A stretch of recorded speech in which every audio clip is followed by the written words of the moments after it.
colors are back again. Gosh, that's just so amazing. So, yeah, what is it? Wednesday. Happy Wednesday, everybody. Happy Wednesday. I'm a little tired. Went to bed a little late. But that's okay. Because it's just okay. Nothing I can do about it today. I can go to bed earlier tonight, but there's nothing much I can do about it today. So today I'm going to talk about suicide. Now, I've mentioned it before in videos, but I've never created a video and titled it Suicide. So I decided to, make a video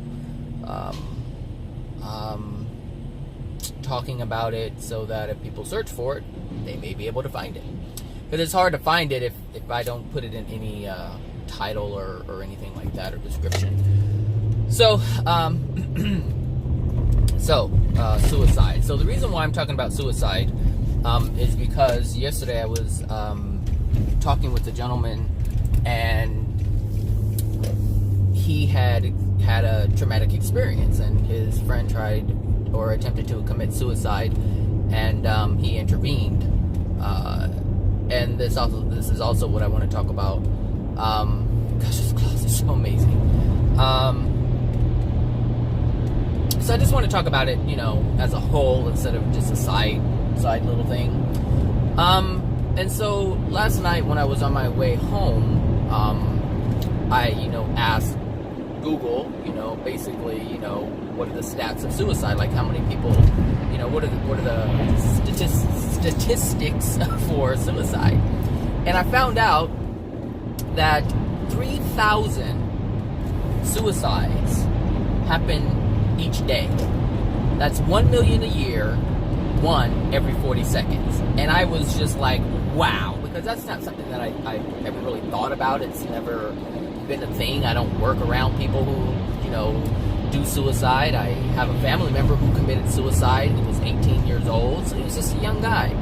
So I've experienced the loss because of it, and so I know the guilt associated with it, and that's also something I want to talk about.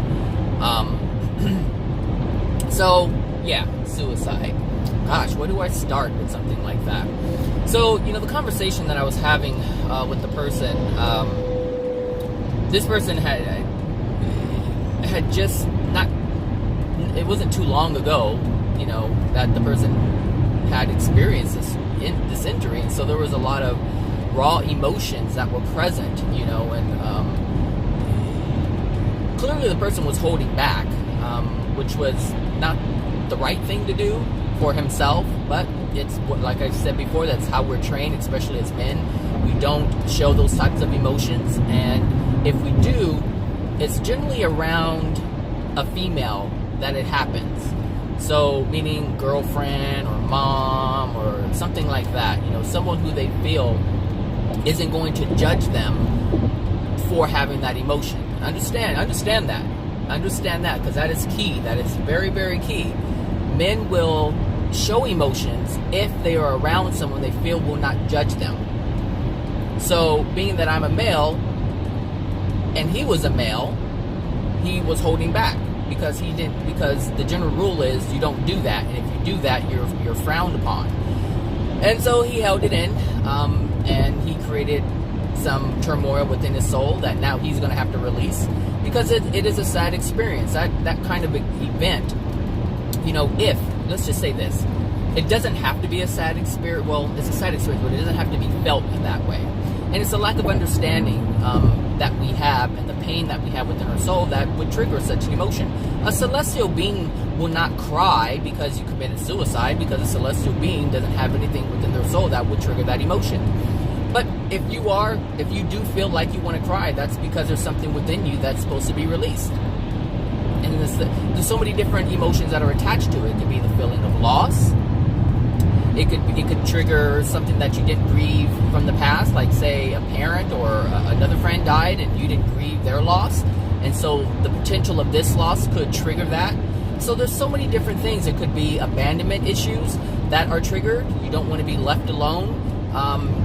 You could feel like you are the cause of something like that. It could be something in the past that you feel you did to the person that came up.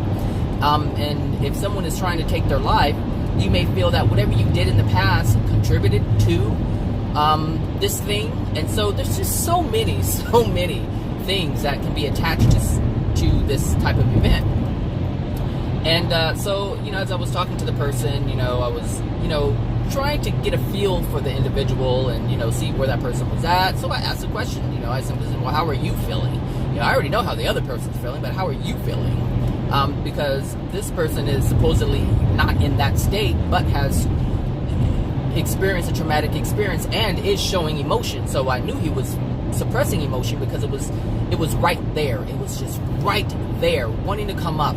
And he was like to the point where I could see it and I could hear it in the voice. But like I said, he was trying to suppress it the best that he could in that moment.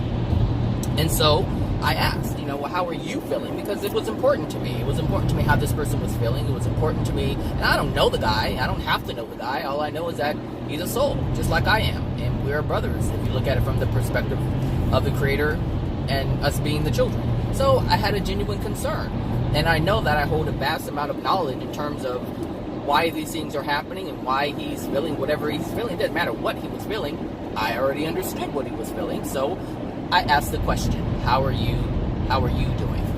And we engaged in a conversation. And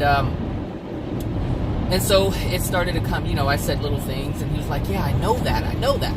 And I was like, and so I'm oh no, I knew it, Zachary, I knew it. I said, leave. Like, look, I get up at 4 o'clock. There's no reason for this other than me sitting on my tail. I just knew this was going to happen. Whatever, Zach, just deal with it. So, I said this yesterday in my video. I sure did. And look, in the same boat, because I made the same decision. Reckless. So, I started to get a little feel, as to what he knew, and from his perspective, he had a good grasp as to what was going on and why things were happening. And there was nothing I can do. I can't do anything if someone feels they already have a good understanding, all right?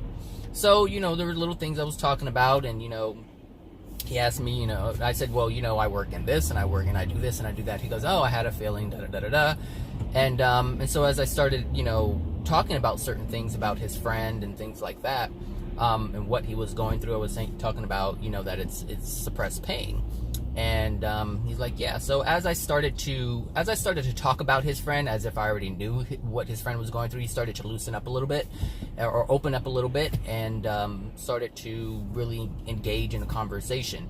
But it really wasn't the type of conversation that was truly beneficial to him, because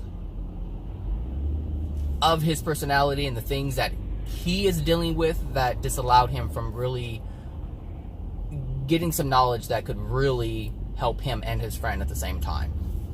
So he was saying, that he's had life coaching and business coaching, and they talked about this and that, and so he felt he had a pretty good grasp as to what he needed to know in order to help his friend. And he kept saying, I don't want to talk too deep into the details, but obviously if someone is committing suicide, there's a lot of pain that they are suppressing, and this pain is from their childhood, and it has to do with the experiences as a child and the emotional injuries that were transferred to the soul or to him as a child, which caused him to have all the painful experiences growing up in a physical body. So as he was in his mother's womb, he was being bombarded with all their emotional injuries, and all not only the ones that they didn't deal with that resided in their soul, but that fetus was also, or that soul was also being bombarded by all the environmental issues that were going on for the 9 months that he was in his mother's womb. And so, this person, didn't really live with their biological parents. They went from this home to that home. They were in the system, so they moved from this place to that place. And so you have to understand what this person is going through.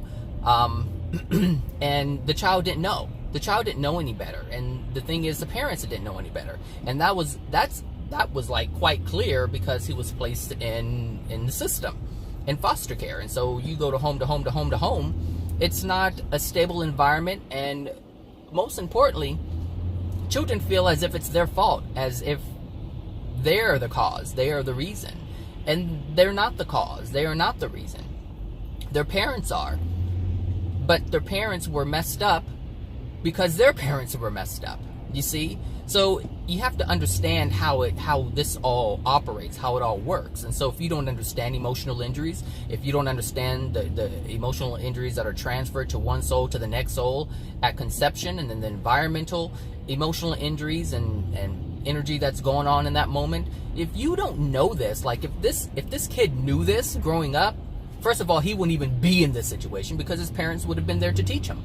And let's just say that the parents did not know this, and he was placed in a foster home. Let's just say I took in foster kids, and I have this information, and I would be able to share this information with that child or the children that would come into my home. Well, that child would then have a better understanding as to why they're going from place to place and place, or why they're not with their biological parents. And they wouldn't have this false belief of, it's my fault, it's all me, I'm the one that's broken, they didn't want me because I'm not good, because I'm bad. You see what I'm saying? So that person clearly did not have this information, and the gentleman that I was speaking to clearly did not have this information, because he was dead set on supporting his friend. But what does that mean? What does that mean to support a friend? Well, to him, it just meant to be there. But that's the problem. That was a problem. But I told him that was a problem. He really didn't receive it too well, because that's the only thing he knew. But because he was kind of stubborn in terms of listening to what I was saying, because I learned more about, listen, I was trying to give him information, but somehow I ended up with more information about him. And so that should tell you that he did more talking than I did. And when I tried to talk, he kept talking. So he didn't want to hear it, and that was a free will choice that he made in the moment. Understand this. This was a free will choice that he made in the moment to block the information. He did not want it. He did not want it, and that was a choice. And so guess what? He didn't get it. And now he still doesn't have it. So understand, when we reject information, or when someone's trying to give you information, they're trying to give you something that could help you, and you're dead set on telling them what you already know, you're blocking the information. And that's an unconscious way of not wanting to deal with the problem. And of course he didn't want to deal with the problem. He just finished dealing with it. Or not dealing with it, or experiencing it. So, I mean, like I said, he was already in an emotional state. So I personally understand that he wasn't in a receiving mode. So I didn't push the issue, because I understand that if someone is not wanting the information, you don't force it upon them. You just don't. You can't force someone to do something. You can't force someone to learn. And if you do, you're going to have to pay for that, because they have a free will choice. Everyone has a free will choice to reject or accept information, or accept or reject anything. It doesn't matter what it is. And so I had to pull back, and that's what I did. And I became more quiet. I was like, okay, I'm not going to push the issue. He clearly has a way in his mind that he's going to deal with this, and it's going to turn out the way it's going to turn out. Because the bottom line is, if he knew his friend was going through certain things, I'm not saying he knew all of it, but I'm saying if he knew that things were going in a certain direction, and this event happened, that means whatever information that he has either wasn't being applied or it wasn't working. But if you have a deep concern and care for someone, then you would do any and everything in your power to try to assist them within reason, meaning respecting their free will. And that's another thing, is like he said, he wanted to be there for support, but he can't change his friend. You can't, if someone is in a dark place like that, you can't do anything for them. They have to be able to do it for themselves. And this is why it's so important to just have understanding as to why things are going on, so that people can make a better decision, because people are making decisions based on the knowledge that they have, based on the understanding that they have. And if they don't have a lot of it, then there aren't many options that they have. And so what happens is, they don't have the tools to understand or to deal or whatever. And so what they do is, they're like, this is too effing hard, and they just want to end it. They want to end their lives, and that's what took place. Now, there's a lot of things that are going on in this situation, because when it comes to suicide, there are two routes that people take. One, they do it and they don't tell anyone. And two, they're thinking about it and they tell someone they're going to do it. So you have the people who are carrying it out and they don't allow anyone to know what's going on. Then you have those who are going to carry it out and they involve someone. Now, the ones that carry it out and they don't say anything to anyone, they're not wanting to be stopped. They're not wanting to stay here at all. They really want to go and they don't want anyone to stop them from doing it. And so people commit suicide by themselves and they don't tell anybody anything. They may write a note, but they understand that that note's going to be found after the fact. It's not going to be found before, and they're not giving any hints that they're even thinking about it. Now, the people who, and that's the wrong thing. I guess let me talk about that for a little bit. When you commit suicide, it is a murder. It is the murder of your life here.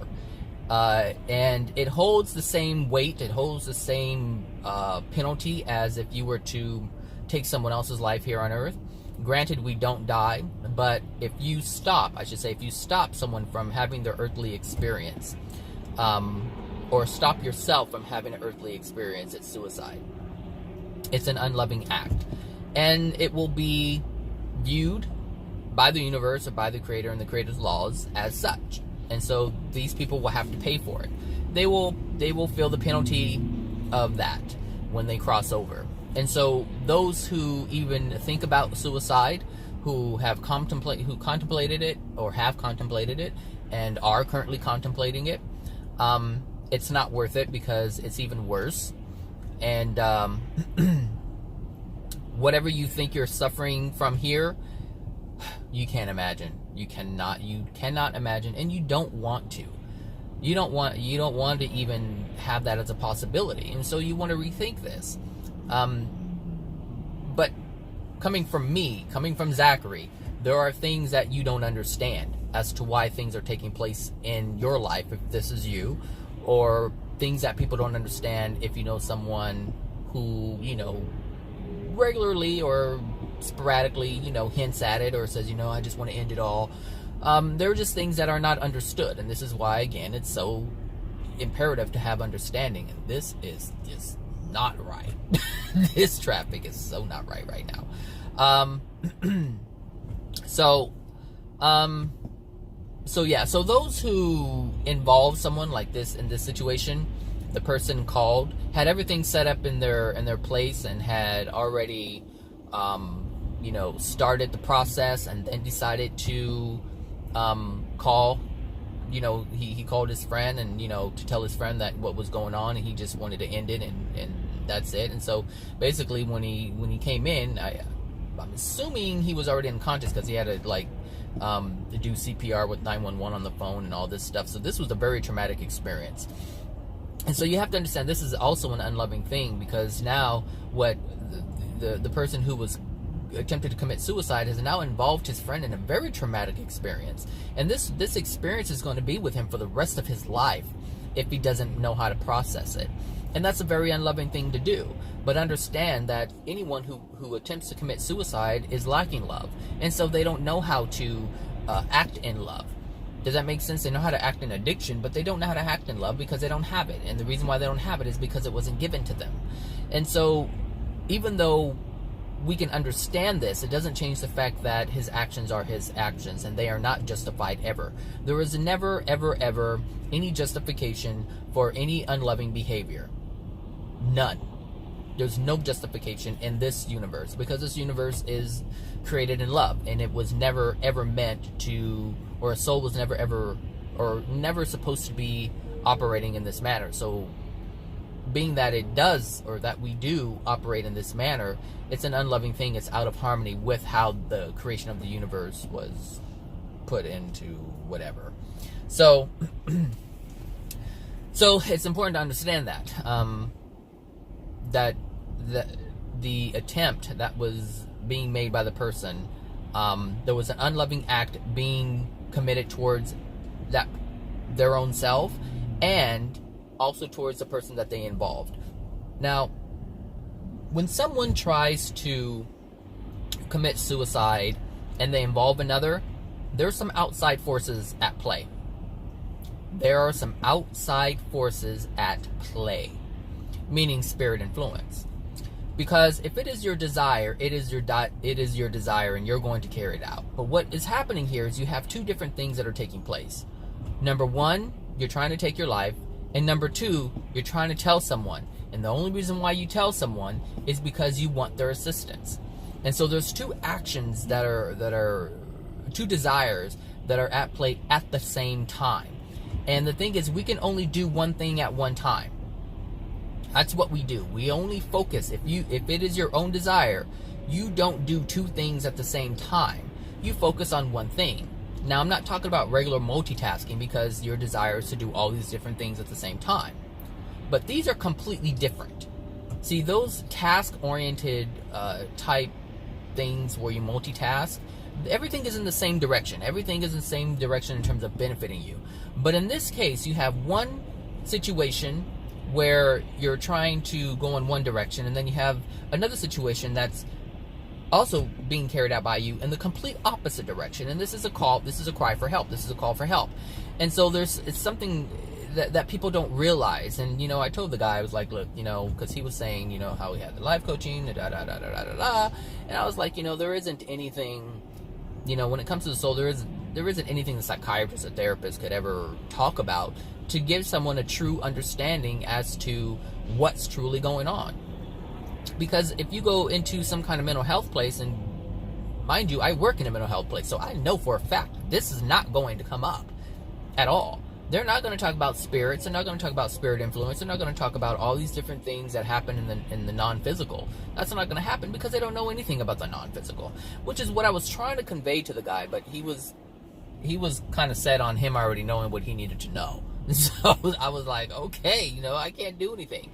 It's like his friend. He can't make his friend understand. He can't change his friend, and I knew that I couldn't make him understand or change him or change his mind or do anything like that. He had to be willing, and he was not willing. And because of this resistance that we have, so he had resistance just like his friend had resistance. It's no different. It's no different. It's the same thing. So, oh my gosh, like really? It is 6:35. I made a latte. Let me see, but I didn't have any of my disposable cups, so I used this weird Starbucks glass and it has a straw, and I don't want to burn my mouth. Actually, that's not too bad. So, what was I talking about? Oh, the spirit influence. This is what's going on. I didn't even get to really talk about that too much. And so I couldn't give him a clear, understanding as to what was going on, because whatever I shared with him, a lot of it was for his friend. I wasn't sharing it with him for him. I was sharing it with him for his friend, so that he would be able to, relay some of this information and give some understanding, give some background, or enough to have that person look into it and try to have a better understanding, because that's the only reason why someone is wanting to commit suicide, is because they don't understand the pain that they're going through. All they know is that they experience pain, but they can't explain it, and this is a lack of understanding. So some people will say, life is it's shit, and I've gone through so much and I just can't take it anymore. And the thing is, when we say these things in our head, or we say it to other people, it's such a heavy burden to carry.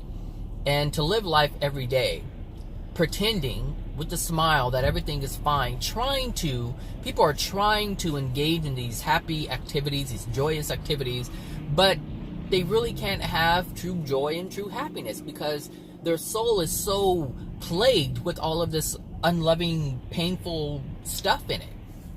It just can't happen. And so we can pretend, we can smile in the mirror, we can smile with our friends or people that we call friends. We can smile with them and make it seem like everything is, okay, but it's not. As long as these emotional injuries dwell within their soul, it's not okay. It's not going to be okay. It's going to continue to be hard. It's going to continue to press on you. It's going to continue to weigh on you. You're going to continue to have these thoughts of unworthiness, of sadness, of pain, of abandonment, of whatever the issue is. It remains there, and you're going to continue to experience it. And since the law of attraction is going to respond to your soul, you're going to get more events that's going to bring it up. And this is what people don't understand. This is the main thing people do not understand. They'll say it intellectually, but on a soul level, they are just completely clueless as to what this really means. Because he was saying things, he's like, yeah, I get it, I understand. But he really didn't understand anything. He understood it in his head, but he didn't understand it on a soul level. Which is why he was going through what he was going through. Does that make sense? I don't know if that makes sense. So, I mean, I know it makes sense to me. I just don't know if it makes sense to the people who are listening. Because sometimes... But I mean, I have faith in some people. Some people I can't have faith in because, I mean, it's not that I don't have faith, but I understand that they don't get it, and it's so far-fetched from the previous beliefs that they've had. So that's why I'm always asking, even though I know you guys can't respond, in the moment, does that make sense? Do you understand? So, everything that's in the soul is going to need to come out. That's the whole purpose. Like, that's God's purpose, is to make sure or to ensure that his children have the best experience possible. And the Creator already knows what needs to be done in order for that to happen. And what needs to be done in order for that to happen is all of the things that dwell within your soul that are unloving need to come out. Because the Creator understands that everything that you hold within your soul will be experienced in order to release it from your soul. That is the whole purpose. That's the whole purpose of our pain. It's to let you know that it's there so you can release it. That's the whole purpose. The whole purpose of life is to experience life in a happy, joyful way. To experience pleasures that are loving, that are authentic, that are in love, that are born from love. That is the whole purpose of life, to create whatever you want to create, but in a direction that is in harmony with love. Because anything created in harmony with love is going to be enjoyed. It's going to make you happy. It's going to bring you pleasure. Not the fake pleasure that man creates, but the pleasure, the true pleasures that love can provide. Unloving things cannot provide true pleasure. And it's temporary. It's not everlasting.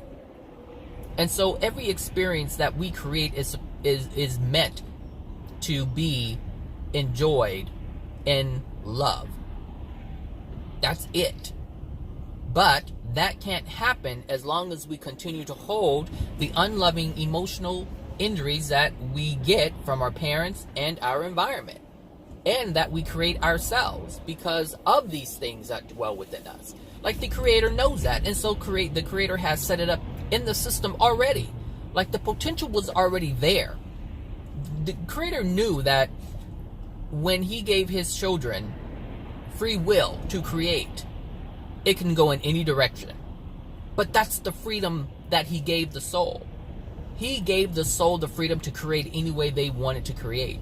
If you want to create pain, fine, create pain. That's not what I want for you, but you have the free will to do that. And this is the understanding that people they don't have.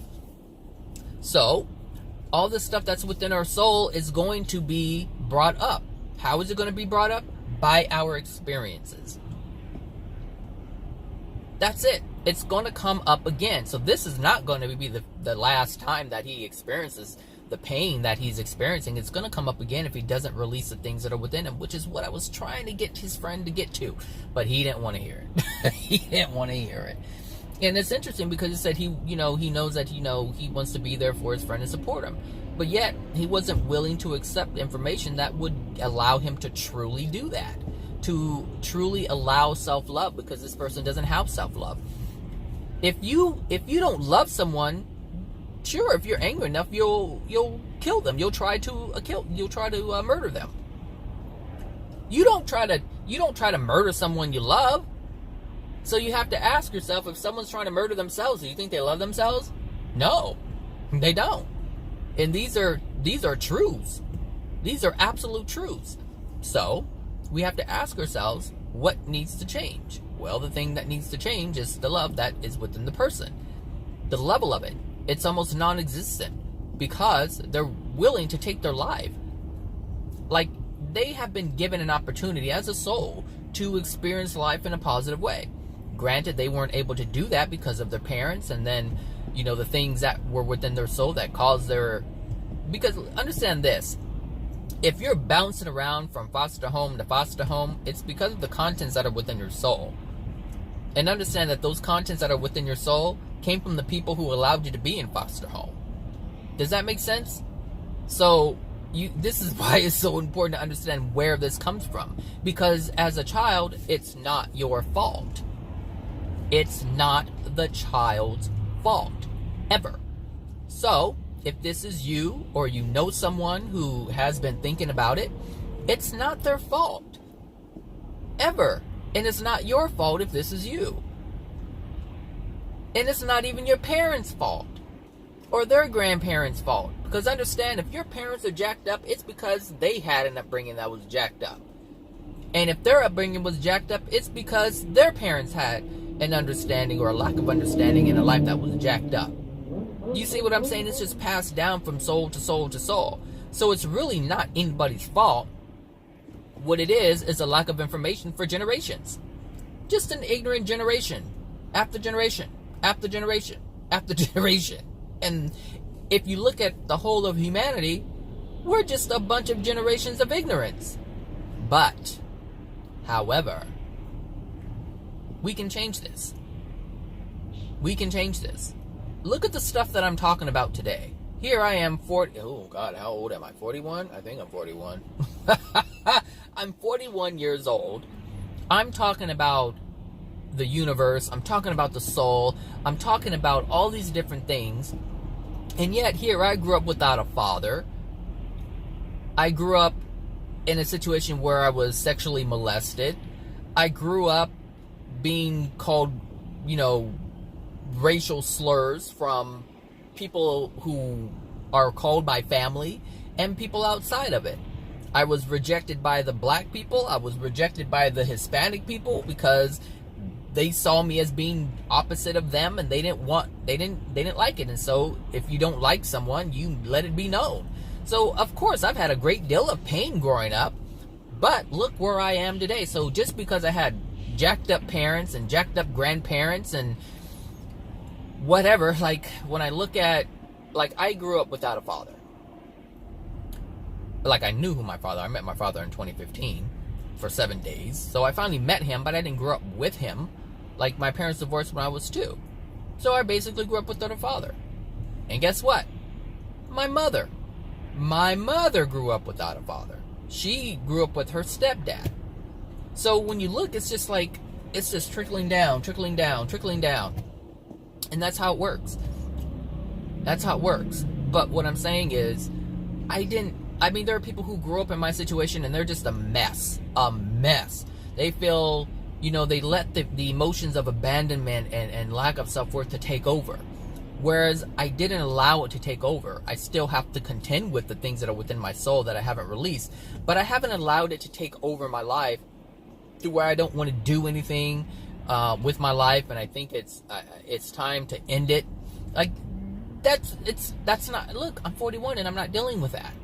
Because I have an understanding. I have an understanding of what went on in my life. I have an understanding as to why it took place. I have an understanding as to why my mother experienced the things that she experienced. I have an understanding of the people who projected so much hate towards me growing up. I have an understanding of all of that. And so as an adult, that stuff doesn't bother me. Now, that's not to say that the emotional injuries within me don't still reside with me, because they do. I just don't allow them to take over because I'm not governed by them. Now, experiences do come up, and yeah, they're freaking annoying, but at least I understand why they're happening. And I know it's not because I'm bad. I know it's not because I'm not deserving of it. I understand these things are happening because I'm not willing to release it. And so this is part of being accountable and taking responsibility. Well, not yet quite taking responsibility, but being accountable for the things that have taken place. And so some things I am taking responsibility for, and I release them, and I attempt to release them. But understand that I'm attempting. And this is what people need to do, but you can't do that if you don't have understanding.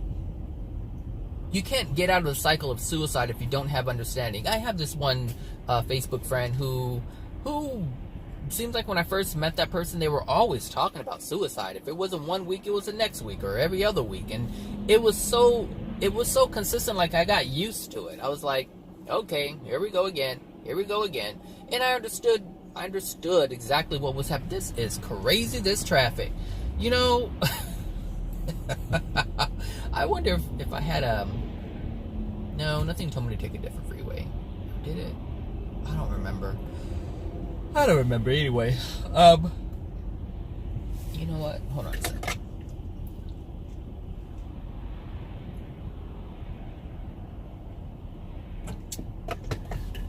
I may make a latte every morning instead of regular coffee. Kinda like this. Yeah, you have to have understanding in order to get out of this mess. And like I said, it was almost like, you know, the guy that I was talking about on Facebook. It's just like it was all the time. And the reason why he wanted to do this is because he didn't understand. He just knew that his life was just riddled with pain, and that's all that it was. Like, it was just one thing after another, one thing after another. And the thing is, when you have something, this is good to understand. When you have something that comes up now in the moment, like there was an event that actually happened with this person's friend that I was talking to. There was an event that took place that triggered all the other things. And understand, it's like a domino effect. And this is why it's so important to understand why this is all happening. When an event comes up in the now moment, understand it's associated with all the other events in the past. And this is very good, very, very good, because if an event happens now, it's going to trigger you, it's going to make you sad, it's going to make you want to cry, and that's the release that needs to happen. The crying process needs to take place, because that is the only way to release the emotions. It's not about talking about it. It's not about having a small cry. It's about having a deep cry. And if you're thinking about suicide, there's a lot of pain. And there's a lot of deep, deep, deep pain, which is going to require deep, deep, deep cries. The deeper the pain, the deeper the cry. You understand? So, this event that came up to expose something. There was a lot that was coming up because of the situation that was happening. And it was a relationship issue that was going on. So when it came up, that was his opportunity. That was his golden opportunity to release, to cry and release. And the thing is, other things were coming up. All of its past, all the events that were associated with this event that came up were coming up. This is why it was too much, because he was having to contend with what was going on in the moment, or in addition to all the other stuff that he has suppressed all of those years.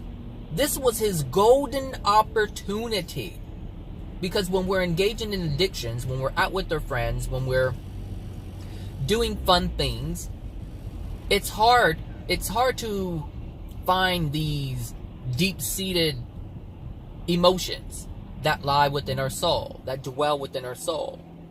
It's hard to find them because you're having a good time. You can't feel pain when you're having a good time. That can't happen. Which is why we engage in these addictions. This is why we go out and we hang out with our friends and go dancing and partying and bars and clubs and restaurants and, Magic Mountain and all these things that people do. Let's go to the concert. Let's go do this. Let's go do that. Let's smoke weed. Let's do LSD. Let's just do it all. This is what and sometimes people will have sex addictions. Fine, they want to stay in and screw all day. It's another addiction because it feels good. All these things are pleasurable. And during these moments of pleasure, we are not thinking about pain. That's the whole reason why we're engaging in these addictions, because we don't want to feel the pain.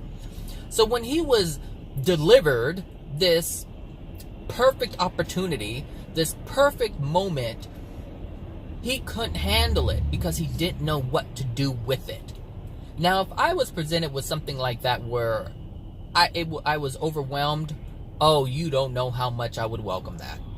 Man, let me tell you, because I understand what needs to be released, because I understand the importance of it, because I understand it's a gift, because I understand that my life will improve if I get rid of it, man, I will call out from work.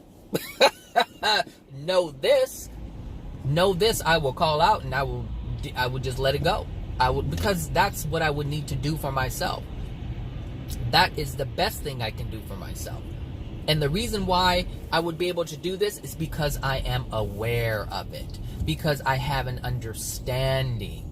And this is why I say understanding is the most important thing. It is the most important thing, and not on an intellectual level. This guy was all intellectual. But I'm talking about on a soul level. Like, I truly do understand that this is what's needed in order to improve my life. And so I get little bits and pieces that trigger things, and I recognize them, and I attempt, but they're not yet big enough for me because I'm so resistant in terms of releasing emotions. I need something a little bigger, and the universe knows that. But the universe has phases like, okay, I'll do this, I'll let you see the pattern, and the universe knows, or God knows, that I have a desire to let it go. I just don't know how to fully do that all the time.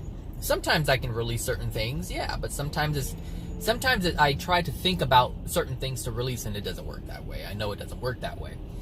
And so it has to blindside you, because when you expect something, you have a contingency plan for it most of the time. This is why you when you're blindsided, you get so angry or sad, or something catches you off guard, you just get thrown out of whack.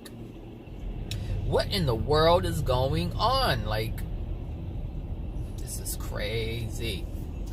But whatever. It didn't matter by the looks of it. If it's not an accident and it's construction, it didn't matter what time if I left 10 minutes before, I would have still been stuck in this junk. Whatever. So, well, at least I get to see the colors of the sky change. Yeah. That was his golden opportunity. And the thing is, like I was saying, there's like a domino effect, and they're all attached to a string, like tapestry. Like, they're all connected. It's like if you spill a drop of coffee on your shirt, it hits a couple of strands of string or whatever that makes up the material. It's going to touch other things, and that was the whole point. Like, it's all connected. They're all connected. One event after the next event, after the next event, after the next event, after the next event, after the next event. They're all based on a causal emotion. That one causal emotion in your soul is going to create an experience. It's going to create a law of attraction experience. And let's just say that's going to be experience number 1. And if you don't get the message, that same causal experience is going to create another experience. Experience number 2. And if you don't get it, then number 3. And if you don't get it, then number 4, and number 5, and number 6. And before you know it, you have 100 or 1,000 occurrences of the same type, or bringing up the same type of emotion, all from that one causal. And so this is why I say this was a golden opportunity for him, because if he's at the point where he wants to commit suicide, that means he's having to contend with all the times he ignored all the signs that he said were pain, but were actually messages to help release the things within his soul so that he wouldn't have to deal with it anymore. And so his way, the universe is like, hey, release it so you don't have to deal with it anymore. But the guy's way was like, if I commit suicide, I won't have to deal with it anymore. But unbeknownst to him, he's still going to have to deal with it, because when you die, it's still in your soul. And if it's really dark, if you really have a lot of pain, and you really have a lot of hatred, and if you have a lot of hatred enough to kill yourself, if you have a lot of pain in your soul to kill yourself, you're going to be in a very dark place when you get to the other side. And so it's going to be even worse, because he won't have the relationship. He won't have the friends. He'll be alone with people just like him. So if you're the type, or you're the person who has thought about committing suicide, then understand whatever darkness you have within you, whatever true pain that you hold within you that nobody knows about, because only you truly know the pain that dwells within your soul. People may know about certain things, but they don't know exactly how you feel, because everyone has a different weight of pain, a different level, a different configuration of pain. And so because our experiences are different, it's going to be different for everyone, because everyone's law of attraction is different, and everybody is going to receive it differently. So if you're this person, and just think about how dark, think about it like this. And this is anybody can do this who's listening to this. You don't have to, have attempted suicide to know this. But think about the darkest moment that you had in your life. Just think about how dark you felt in that moment, how alone you felt in that moment, how angry you felt. Because when you pass, you're surrounded by people just like you. Just like you. And so ask yourself, how would you feel if you were surrounded by thousands of people, millions of people who are just like you? Now, in the beginning of this video, I told you that 40 people commit suicide one person commits suicide every 40 seconds. That's 3,000 a day. That's 1 million a year. So each year, from suicide alone, people are going into the spirit world and the hells of the spirit world, the lower dimensions of the spirit world. So let's say that this guy did go there, and he ended up there in the lower levels of the spirit world, surrounded by all these people. What happens when you experience pain and you don't know what to do? If you don't know anything about releasing it, what happens? You get even more sad. You get even more angry. And see, anger, or I should say pain, is viewed differently by the universe than anger, than rage. They're all different categories of pain. But it's really not. Pain is one thing. The suppression of pain creates anger and rage. So the more you suppress your pain, the more angry you get, and the more angry you get, it turns into rage, and that darkens your soul. And so these souls that end up, and let's just say that there's 100 levels within the first dimension, and the lower 50 levels are what we will call the hells. So let's just say you ended up in the 45th level. All right, not that bad. Well, I don't want to say not that bad, but it's not a good place, and you can't understand why you're there, and you're surrounded by people who are just like you, and you become more angry because you can't escape it, and then you end up going lower into a darker place because you're so darkened because of your anger, because of your inability to escape.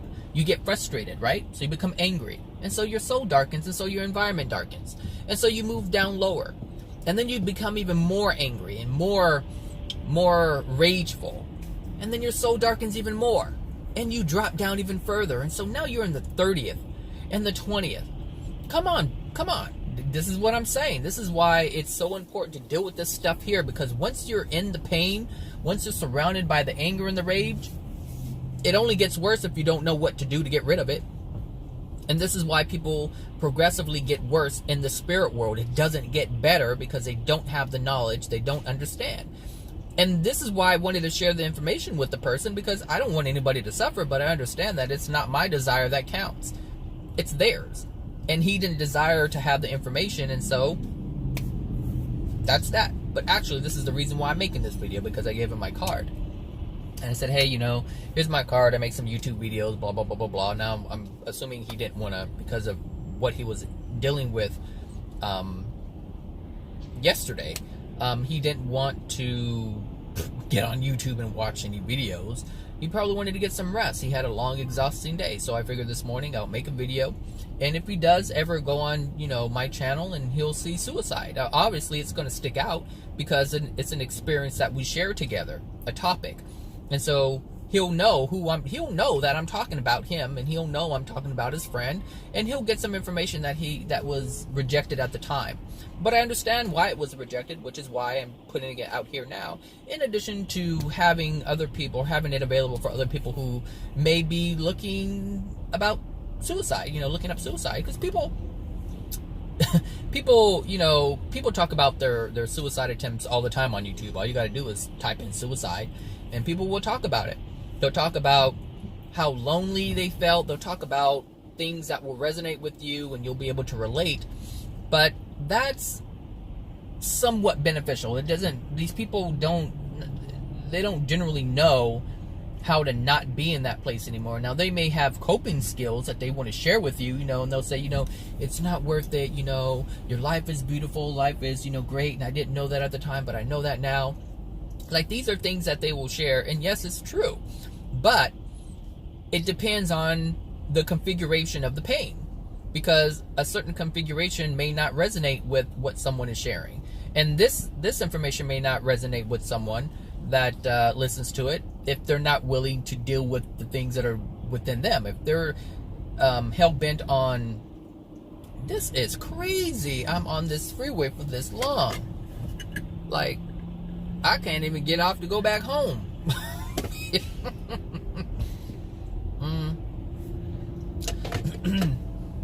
So, yeah, it really depends on the configuration of the pain that would determine if the information is even received. But like I said, if someone is hell-bent on holding on to their anger, it's not going to benefit them, because they don't want it to benefit them. And so, like the guy that I was talking to, like, he wasn't willing to really receive what I was saying, because, well, one, because he's like a business owner, and that took that played a part in it too, because he has a position of control, and in his life he has to control things. And so he felt like if he listened to me like he didn't know, he would have to accept that he didn't know something, and that's not the kind of person that he was. He in his life, he needs to know what's going on. He needs to have the answers, and so that's why he wasn't receiving the information. But that even comes from an emotional injury. The reason, the need to control, the need to know what's going on at all times. That's part of an emotional injury. Maybe he would have figured some of that out had he listened. But hey, whatever. He has this opportunity now, if he so chooses. The good thing about the video is you can't talk back. You can only listen, which is what he wasn't really willing to do yesterday. But I mean, that's with anyone. That's with anyone, and there's nothing wrong with it in terms of right or wrong. You have the free will choice, and if the Creator gave you free will choice to reject, then hey, you have that right to reject, and there's nothing wrong with rejecting it. Just understand that the rejection of love, the rejection of information that's made in love, can only do one thing, and that is not help you, because you don't have the information, you don't have the love. And I was sharing it in love. I wasn't trying to change him. I was trying to just give him information so he can change himself. And then he would be able to change the other person, or share information for that other person to change, I should say. So this is really crazy. I'm really just good thing I wasn't on empty. Good grief. So yeah, suicide. All right. So that's mainly talking about the people who go through it, or attempt it, or have contemplated it. So another thing I want to say about that, these people aren't dead. The people who have committed suicide, they're not dead. Like I've said, they're in the spirit world, they're in either a lower dimension, and some people end up in a lower dimension, and they do actually receive help, and they get out of it, and they receive the help from the celestial spirits. Because when you're in the spirit world, let me just say this, when you're in the spirit world and you have a pure desire for help, for assistance, it comes to you. They will come to you. If it's from a, hold on.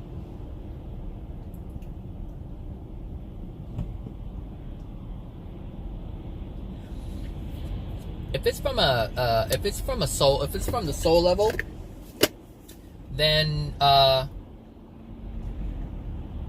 it's something that comes out. It's it's a prayer. So your desire for help, it comes across as a prayer in the universe, and it's received by the Creator, and the Creator will send someone to assist you. No, it's not like no, it's not like the Creator receives it and then talks to this celestial being and says, hey, go there. It's just the way the system is set up, and so a celestial being will come to you, and at that moment you can receive the help or you can ignore it, because sometimes we ask for it and then we get afraid and we don't want it anymore, you know, for whatever reason. You know, and so so yeah, you know, they will come and help and assist.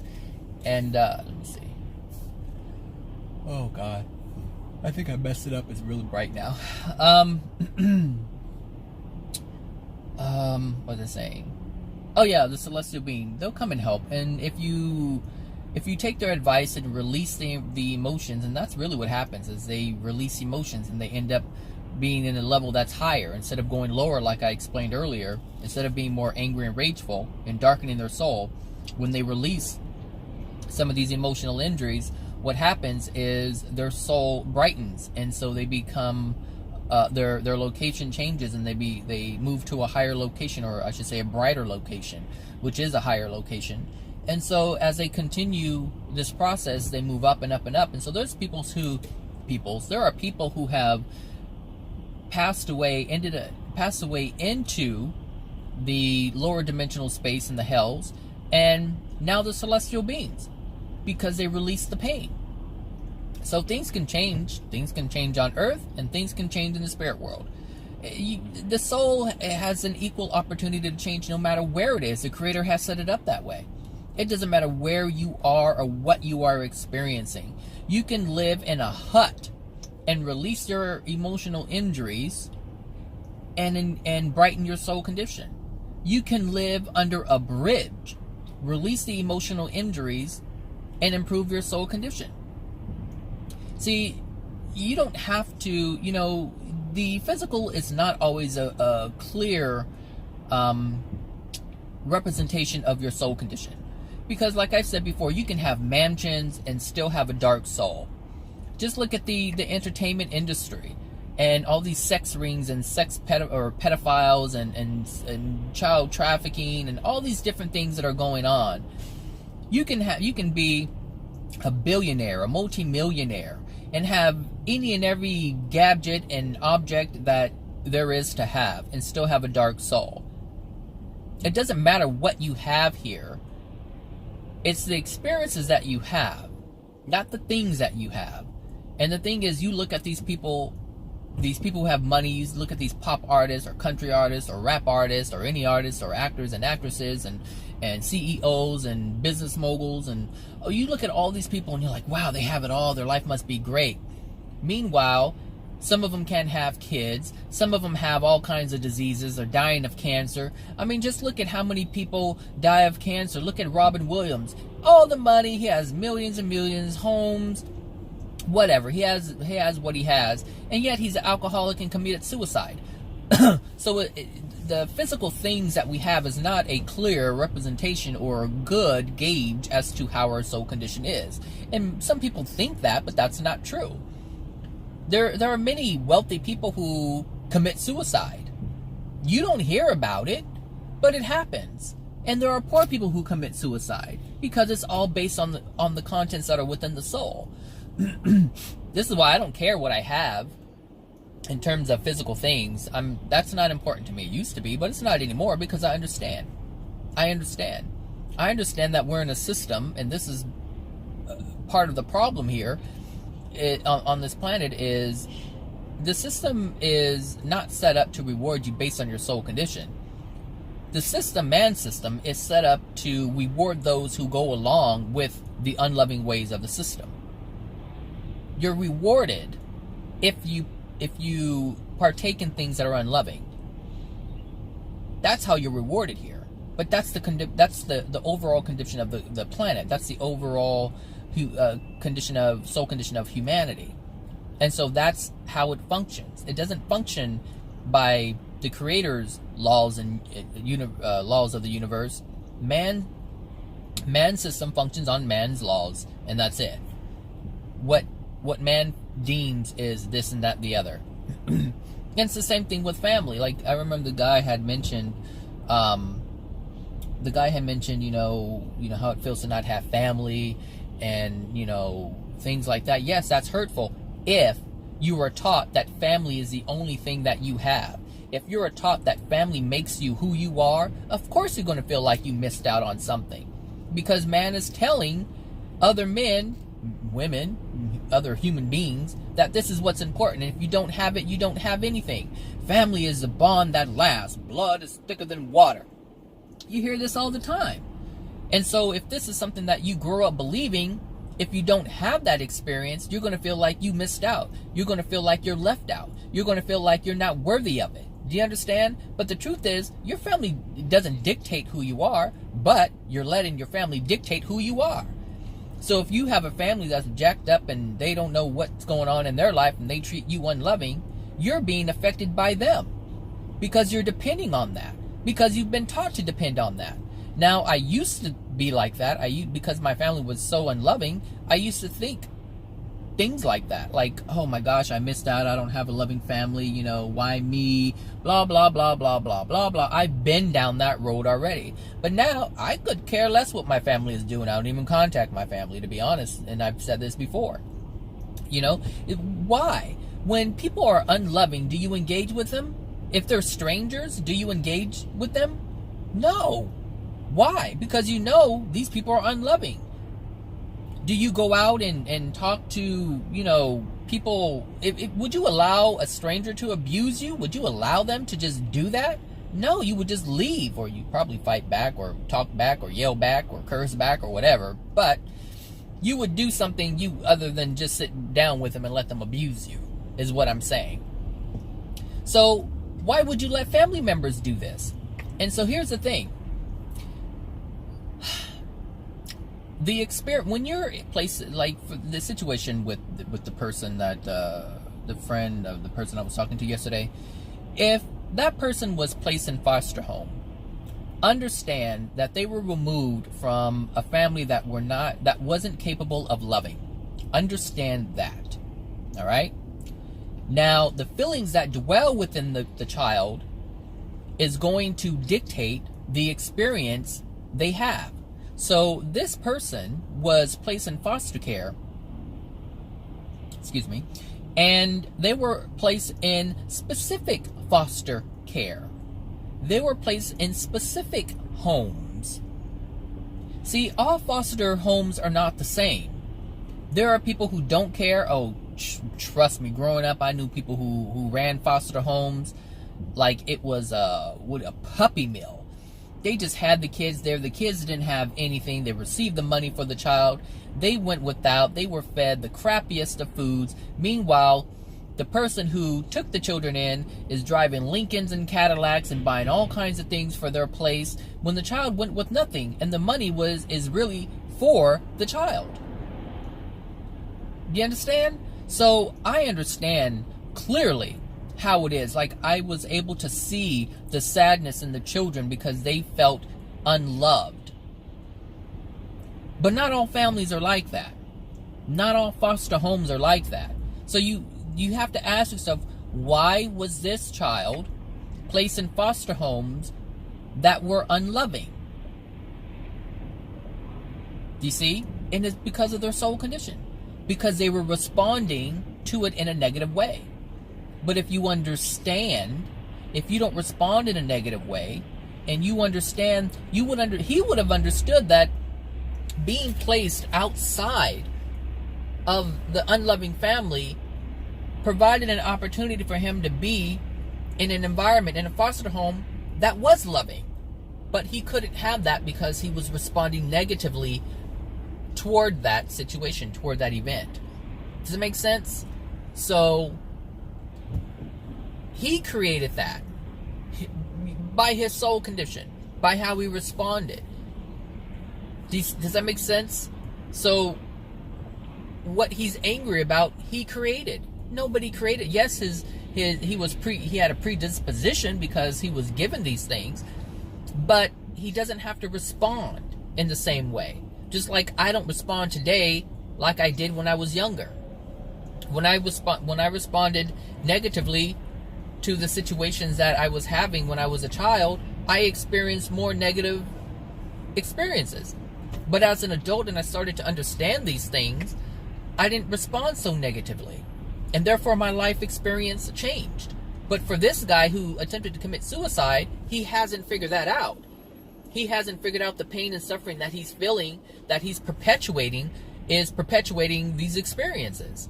Like, he is fueling his own fire. And he doesn't realize that.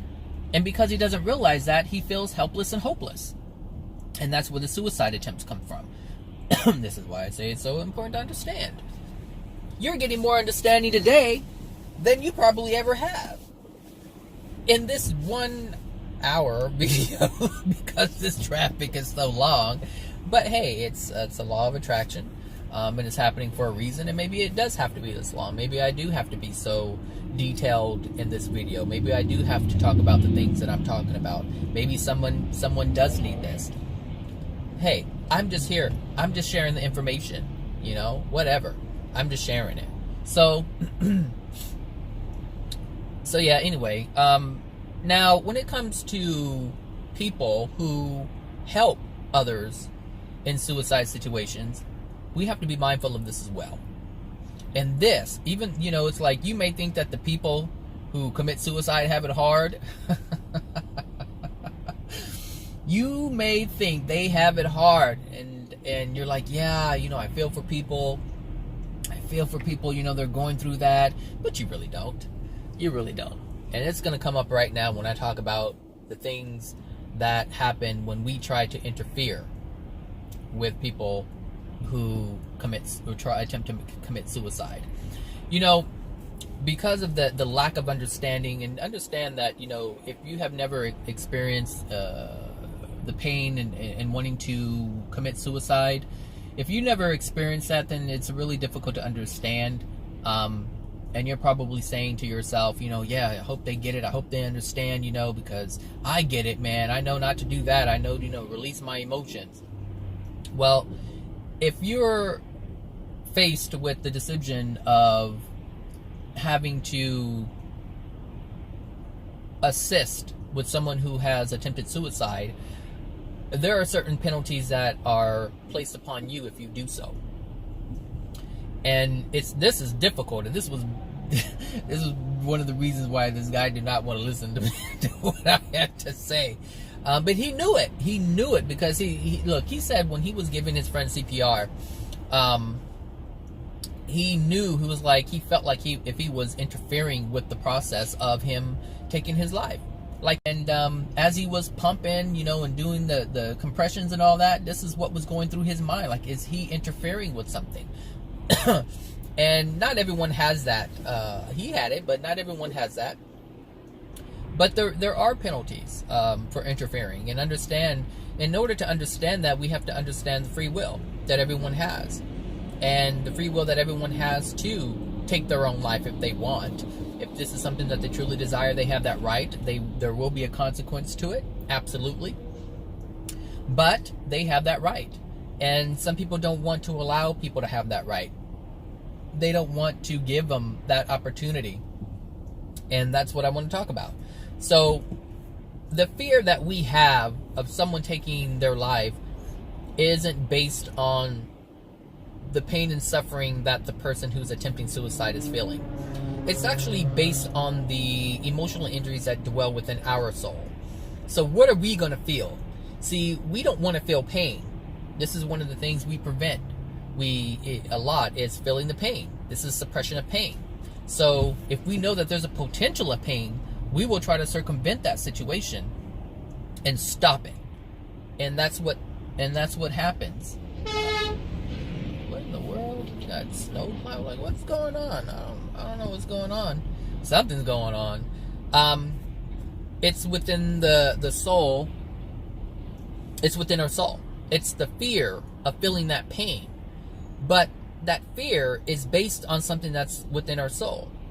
it's associated with loss, and we don't like loss, and we certainly don't want to be responsible for it. And so we feel if we're notified, if we're told that, hey, I'm committing suicide, or I want to commit suicide, that we have to respond. And yes, we can respond in love. Absolutely, we can respond.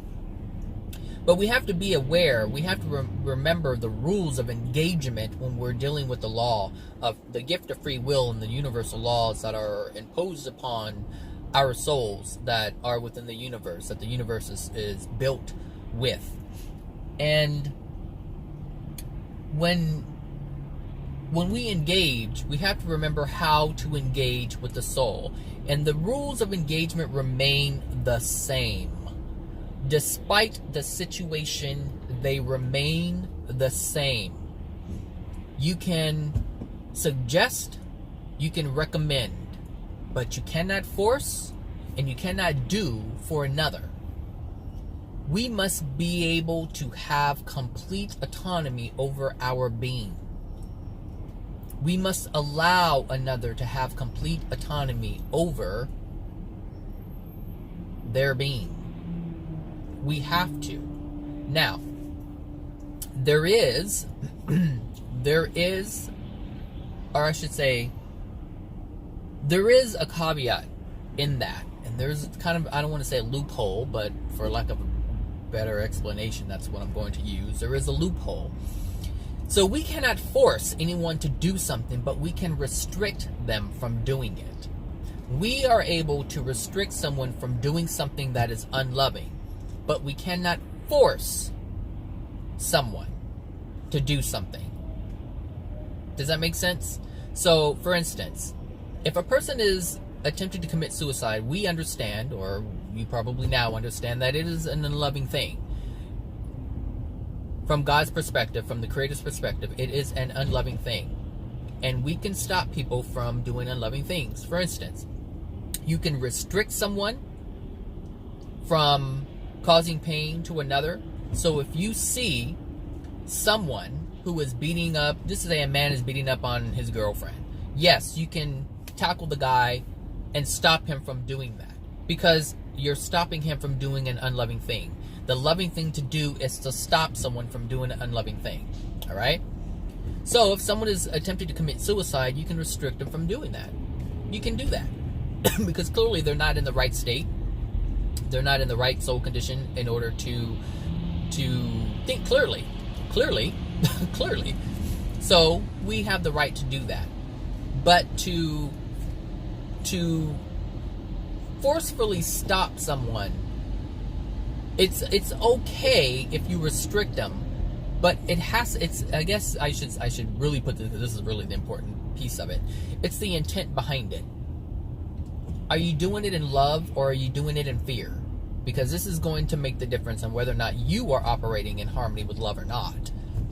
If you are operating in fear, then you need to leave it alone, because you're not operating from love.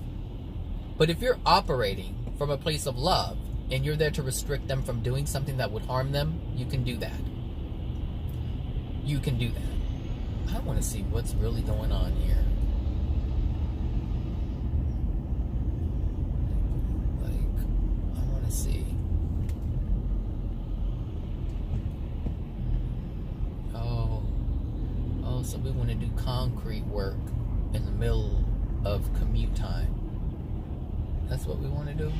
Is that what we're doing? Oh, because the truck fell. What the hell?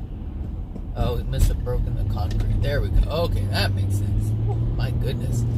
It's 7:27 right now. My gosh. It's going to work at 7 o'clock.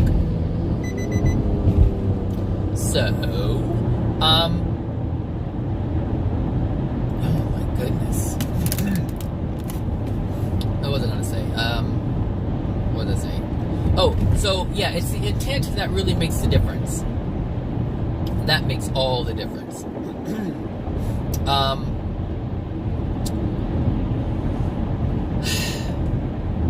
If you are operating in fear, then you will be penalized for that. You will incur some type of penalty. But if you're operating in love, it's okay. But there are situations where if you're doing it to control someone, that's not, like, for instance, if you're doing it to control another, if you're restricting someone for you to control another, for your control, for your benefit, it's unloving. And that is not okay. That is not ever okay. And this is why it's important to know what the rules of engagement are, what the rules of the universe are, how to operate within them, when to know when it's okay to act and when it's not okay to act. All of it is based upon you.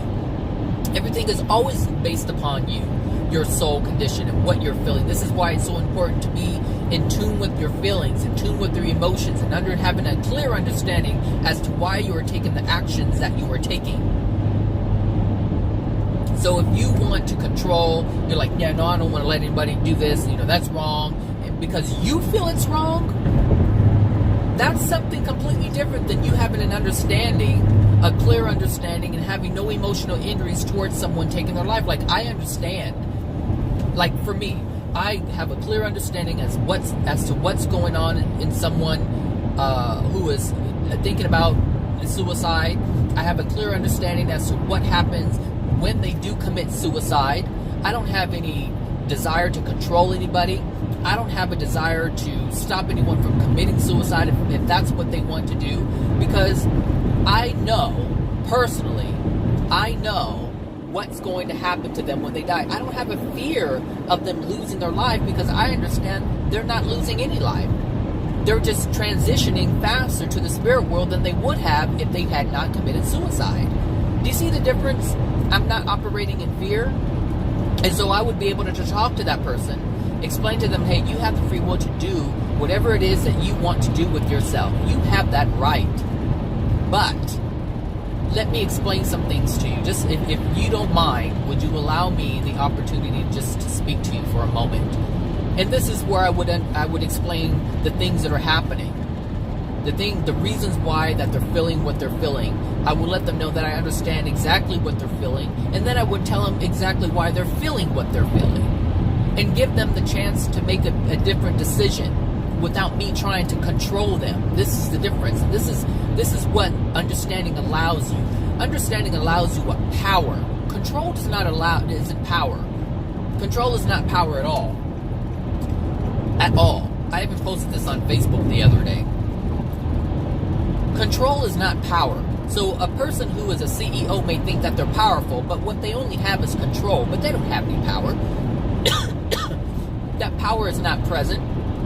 Control is present. That's what's present. Because the moment that they're no longer a CEO, where is that supposed power? That power that they claim to have, where is it? Because they only had control. And they only have control while they hold the title. But there's no power in it. Power is an understanding.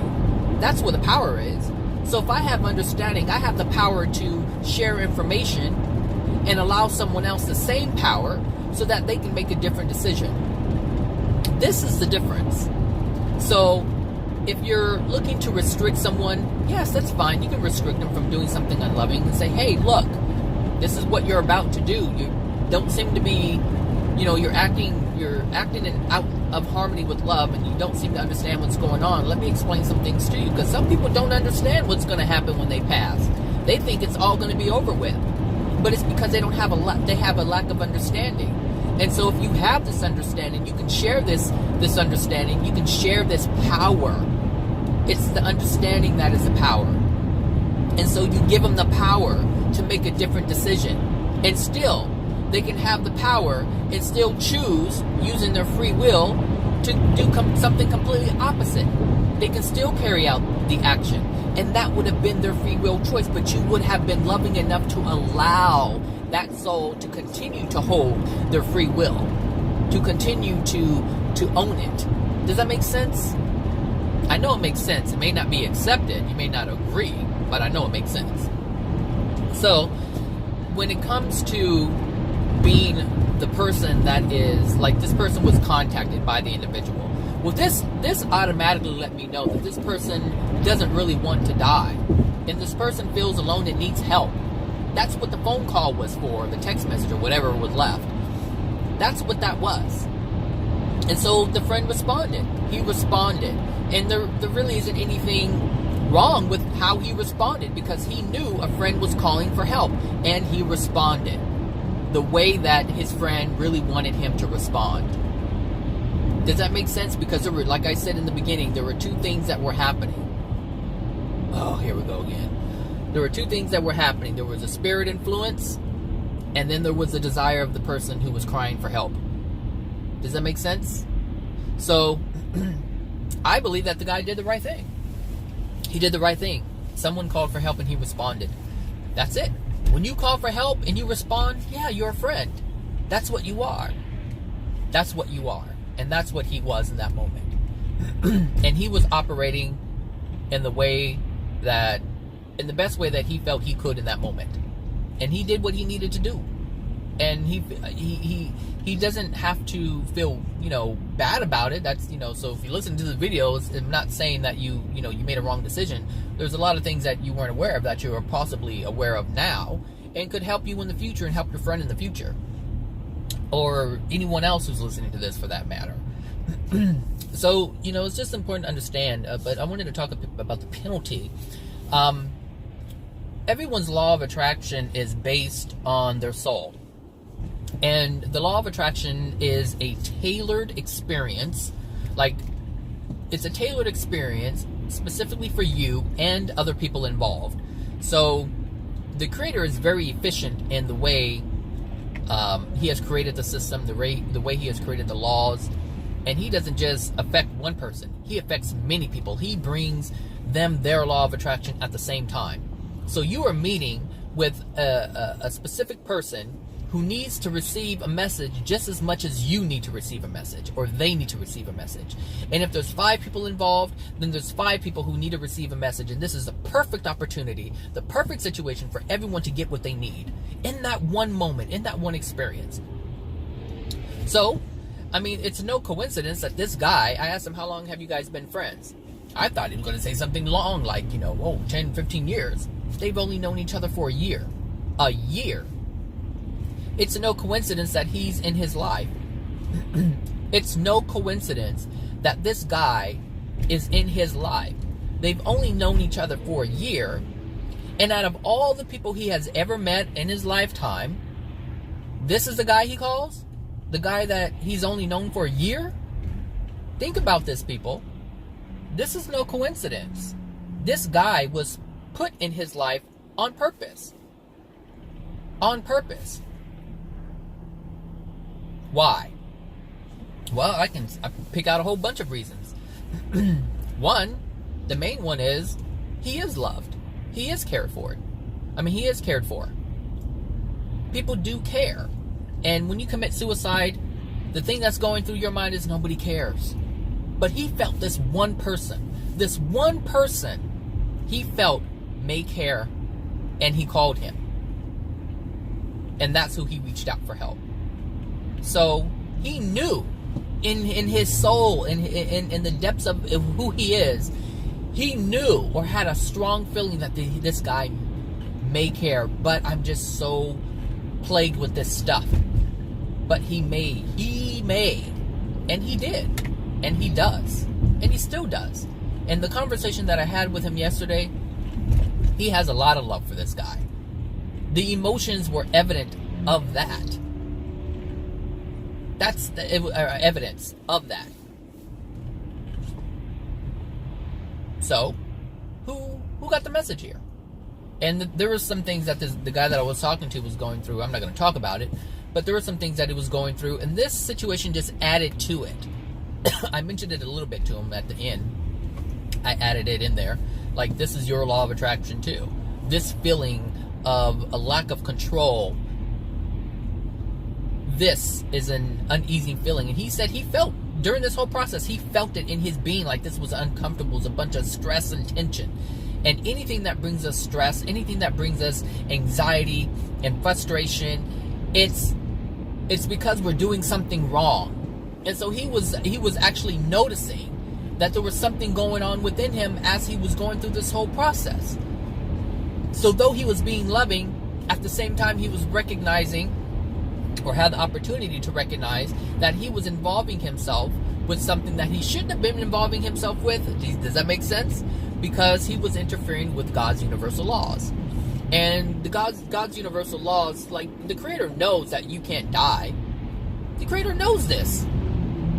So everything that happens to us that brings us the potential of ending our life, or pain and suffering, or being in a position where we're crippled, or, you know, we can't do anything for ourselves anymore, or even all the way up to death, the Creator knows that you can't die.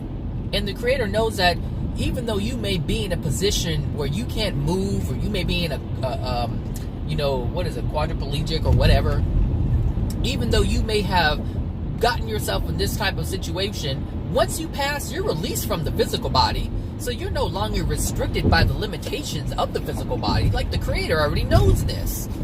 So there isn't anything that can happen to you that would truly, truly kill you. Nothing. Nothing can happen to you here that's truly damaging other than the emotions that are contained within your soul. There's no experience that could ever dominate you forever. So if you live in a box, a cardboard box under a tree, that's not going to plague you forever. That's not going to happen. It can't. Because the universe isn't set up for you to suffer 24/7. The universe is not set up for you to suffer at all. You set that up. Your soul condition set that up. This is why it's important to know about this stuff, people. To know about the soul, to know about what's in it, to know about how it works, to know about how to release it, how to get rid of it, why it's there, how it comes into. This stuff is important. This stuff is so important, you know, but hey, some people want to focus on video games and drinking wine, and that's fine. They can do that if they want to, but they're going to pass confused. You're going to pass confused, because the thing is, we're going to pass no matter what. It's all about, you know, how are we going to pass? How are we okay with it? Like, are we okay with how we're going to pass in this moment? I'm better. I'm okay. I'm okay now than I would have been 5 years ago. I'm better now. I'm better. I like that song by Missy Elliott. So this is, you know, I laugh and people are like, this is not a laughing matter. That's because you don't know. It's not. I'm not saying it's a laughing matter, but the things that you believe that would cause you to say it's not a laughing matter, it's because you don't understand. There is no death. You know, there's pain and suffering. Absolutely. That's real. That's absolutely real. You feel it every day in your life when something doesn't go right or go the way you want it to go. Look, we have an idea. We know what is a good feeling.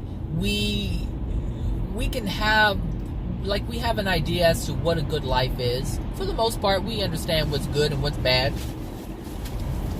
what's painful and what's not. And sorry.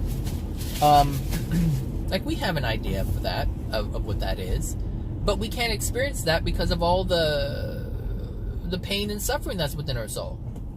So, as an example, you know, it'd be nice if we can all have the car that we desired, whatever it is, where it's Bugatti or Ferrari or BMW, Mercedes, or shit, if you fancy an Oldsmobile, then that's what you fancy.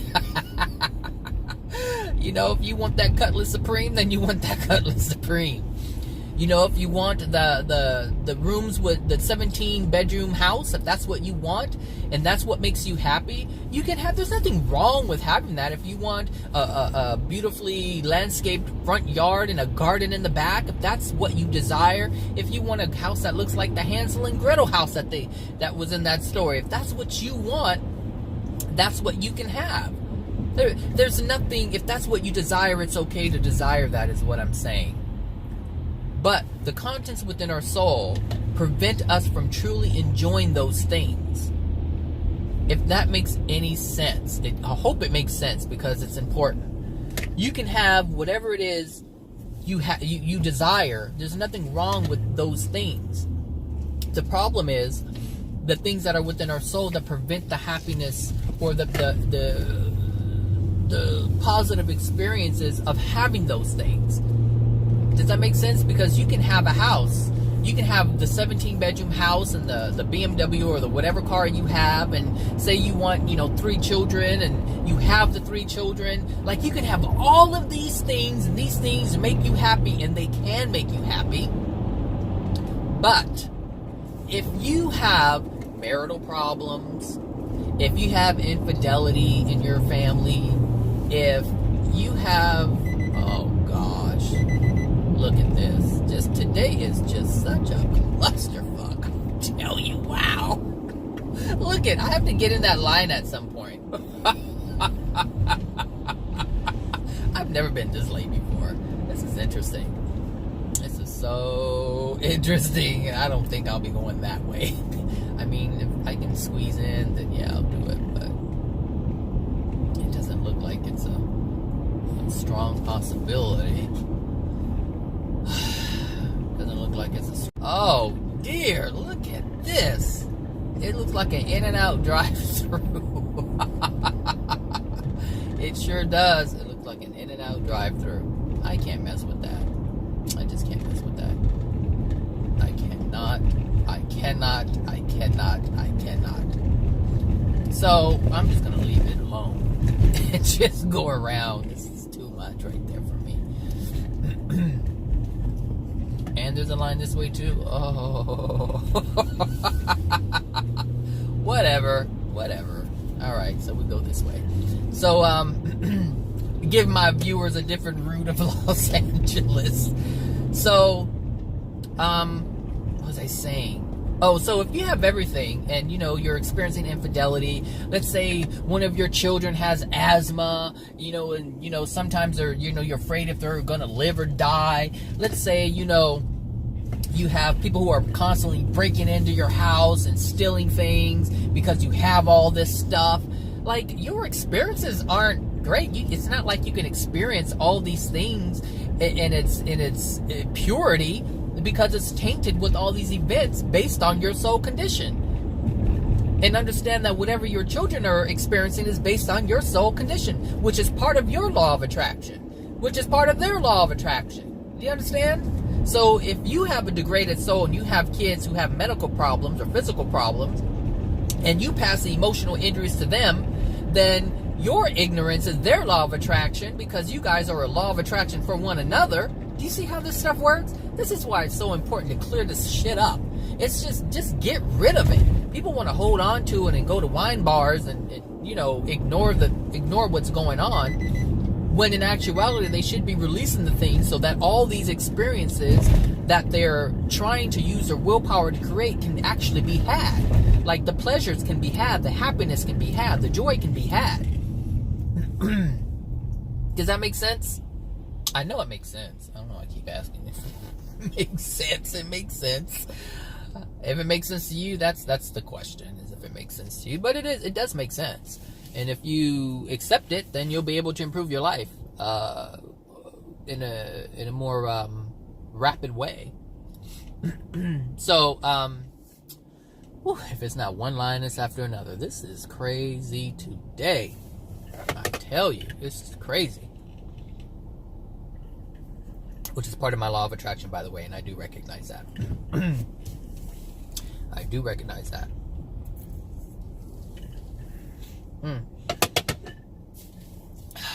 So, yeah, when it comes to universal laws, oh, that's what I want to talk about. Universal laws, the law of attraction are the universe's way of delivering messages. And every single law of attraction event is designed to expose something that is unloving within the soul. So all the pain, like I said before, all the pain that you experience contains a message. It contains a message. And your resistance, oh my God, excuse me. Hold on a second.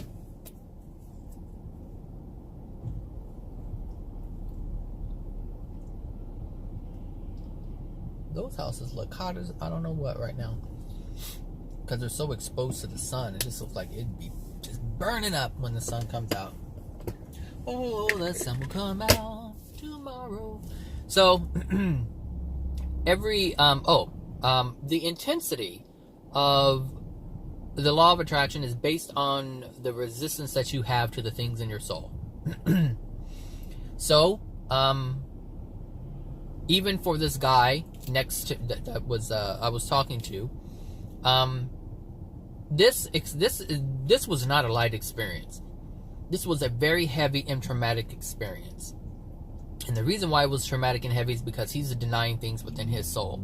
He's not getting it. He's not getting it.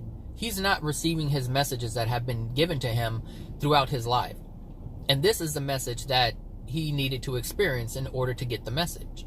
Now, this, he kept telling me he gets it, he understands, he gets it, he understands, but in actuality he didn't, because if he did, he wouldn't even be in this situation. There would have been another person who would have been a perfect example, or a perfect person to be in this, or a perfect match, I should say, to be in this situation. If he really truly got it and understood on a soul level, he wouldn't even been the one. There would have been someone completely different. He would have been somewhere else in his life. But no, he was here. Just like I'm here in this traffic. There's a reason why I am here. There's a reason why I didn't have a feeling to get on the 5 freeway and I still took the 210. Like, there wasn't anything, there weren't any thoughts that were being dropped into my mind. There weren't any feelings that I was having to not take this.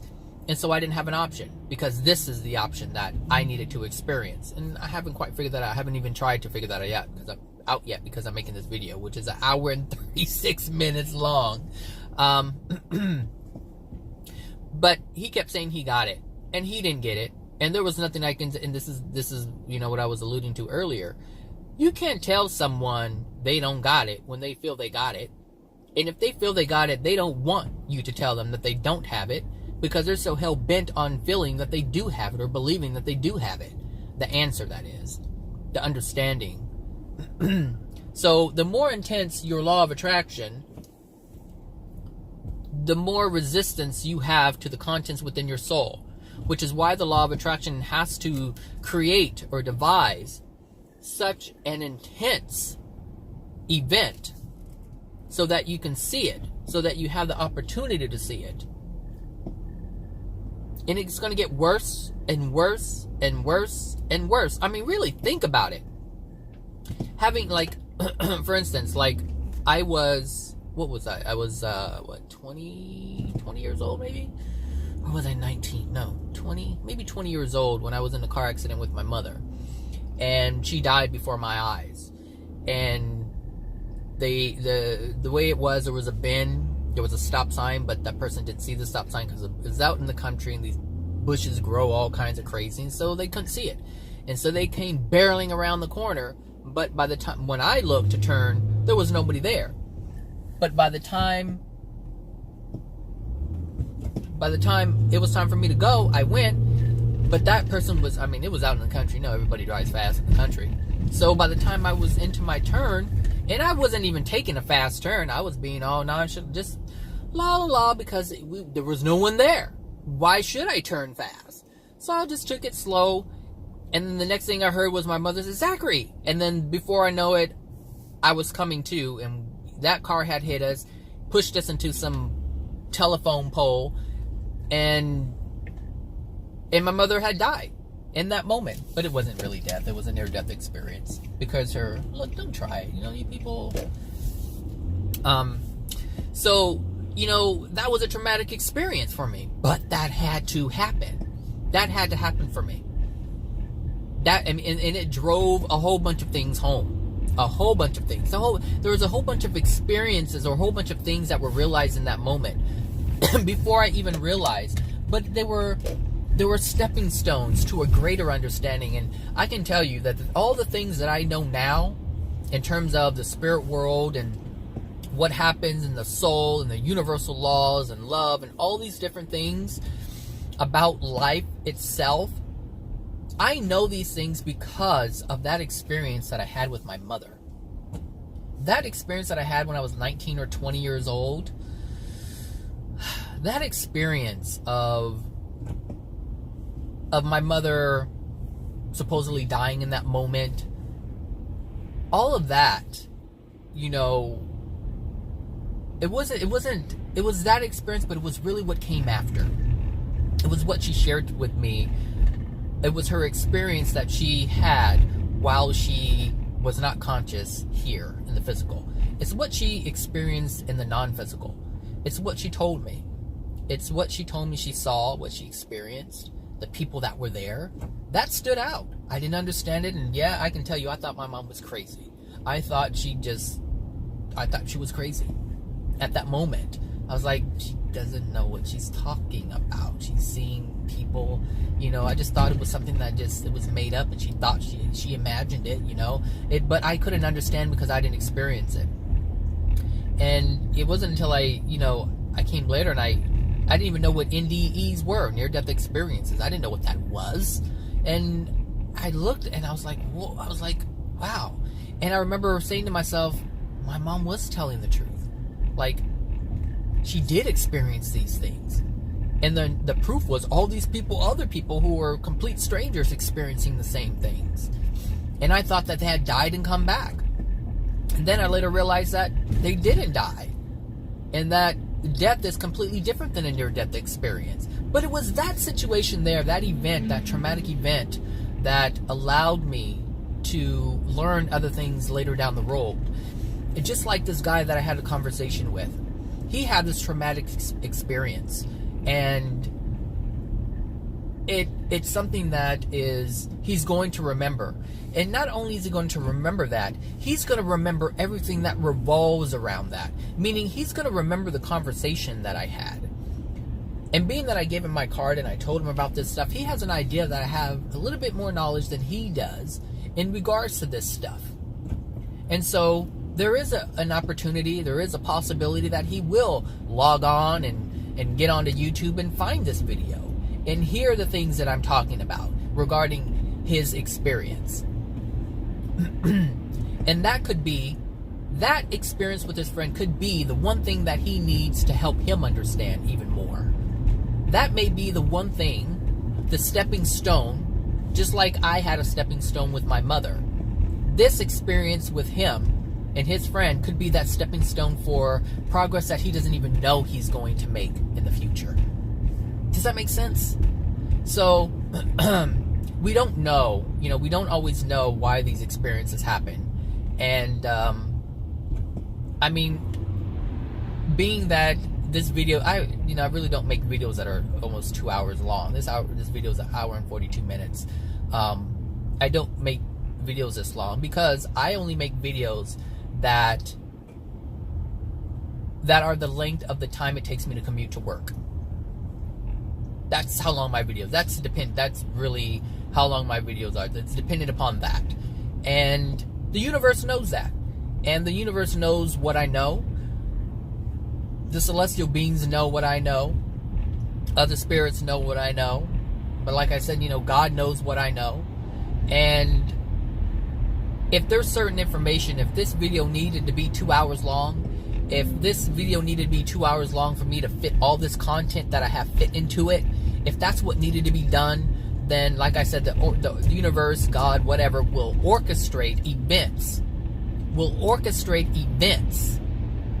So that something that needs to be carried out will be carried out. And so as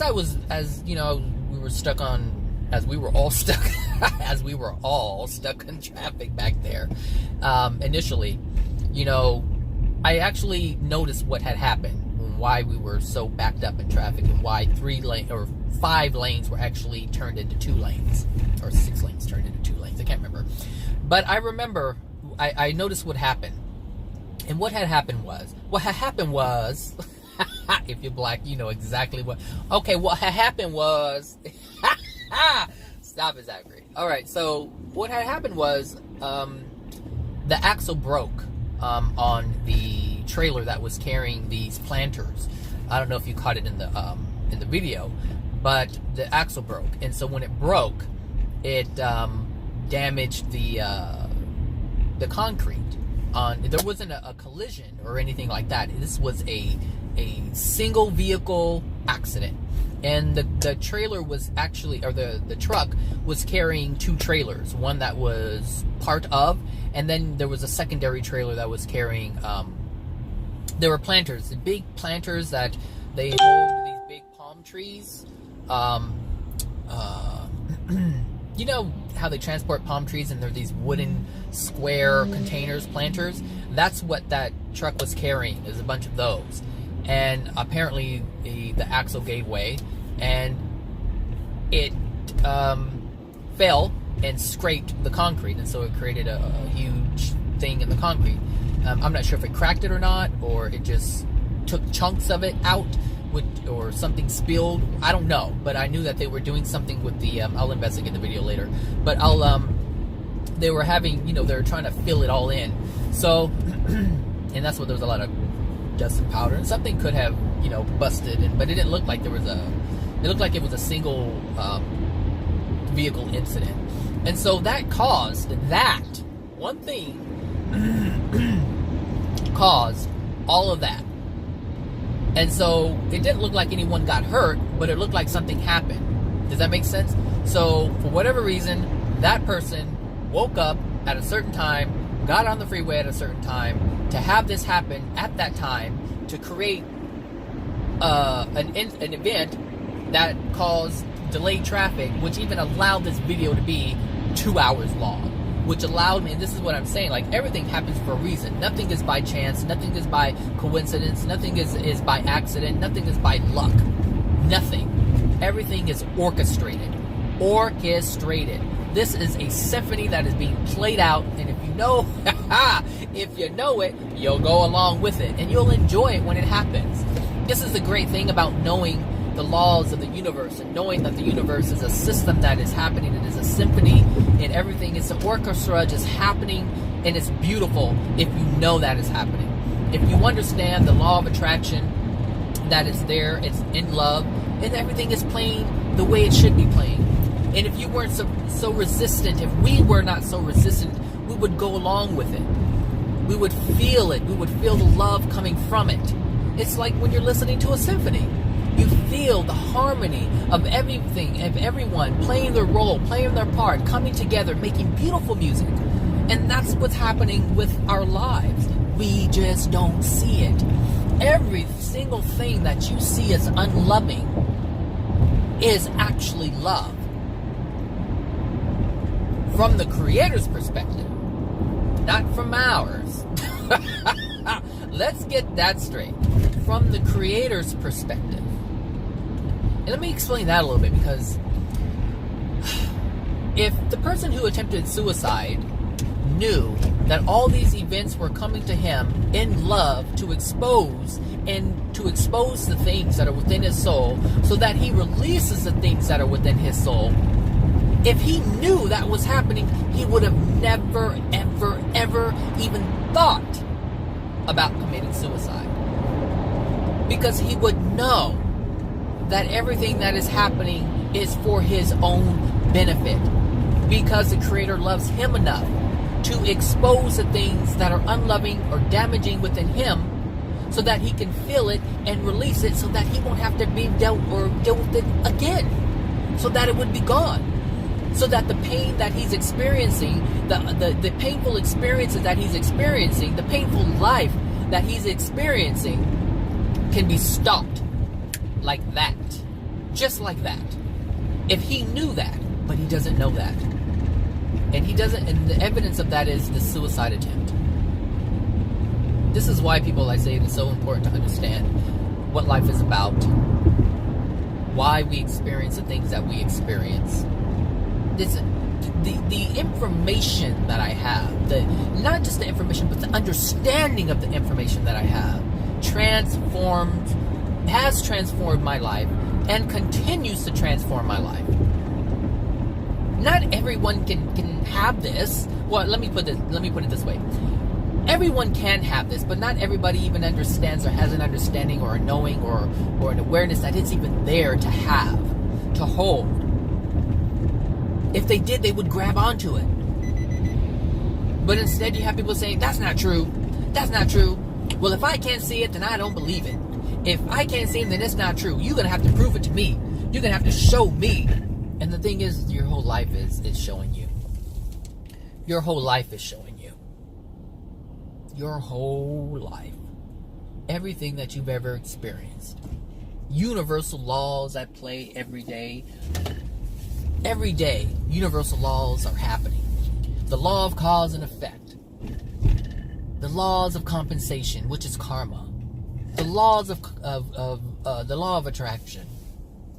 The law of rapport. All these different things. I mean, there's so many of them. Trying to show you, trying to expose, love always being exposed to you, being presented to you, I should say. Or you're being exposed to love, being presented with situations that show you that love is present, but we just ignore them. We just squander the whole thing. But why do we squander it? Because we don't understand. We don't understand. There are people standing at that bus stop right now who are taking the bus because they have a lack of money. They have a lack of abundance. And so they don't understand why life is hard. Some people are afraid to drive, and they don't understand where that fear comes from. There are experiences and people are just afraid, and they don't understand that's why they have to, it's frustrating walking in 100-degree weather, taking the bus. It's the majority of your day, or a good chunk of your day, is being spent standing around and waiting on other people. You understand? So they don't have the freedom to just live life and do what they want to do and go where they want to go. There was a lady standing at the bus stop there who was obese. She has no reason. I mean, she has no awareness as to why she's obese, and she'll probably tell herself, "Well, I just love to eat." Well, yeah, you love to eat, but do you understand why you love to eat? Do you understand the emotional injuries that you're trying to suppress? Do you understand that, people who are obese want to protect? People are so stupid. Like this fool. You see, she's running across the street on a red light. This guy stops and walks his thing across like he has more concern for his life than the lady who was jogging on a red light. But this is what this is this is what I'm saying. Many people attempt suicide all the time.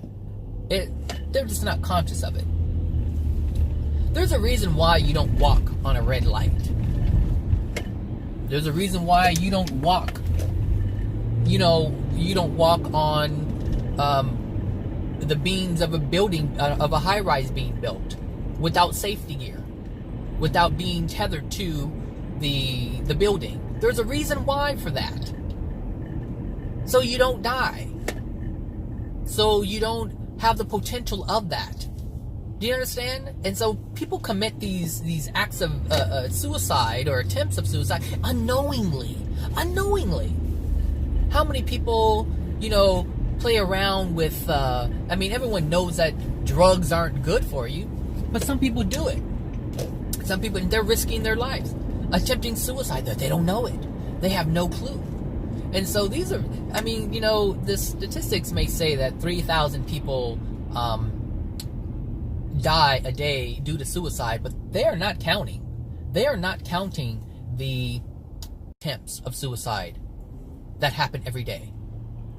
So the person who's running red lights, who smashes into a car, suicide. Why? Because they didn't want to follow the rules. They wanted to be reckless with their life. Does that make sense? People who are on their phones and they're looking. Those are attempts of suicide every day, all over the place. Sometimes they're successful, sometimes they're not. People they don't think. They don't look at it like that. It's like, oh, how unfortunate we're on the phone. Oh, that's why it's not good to text.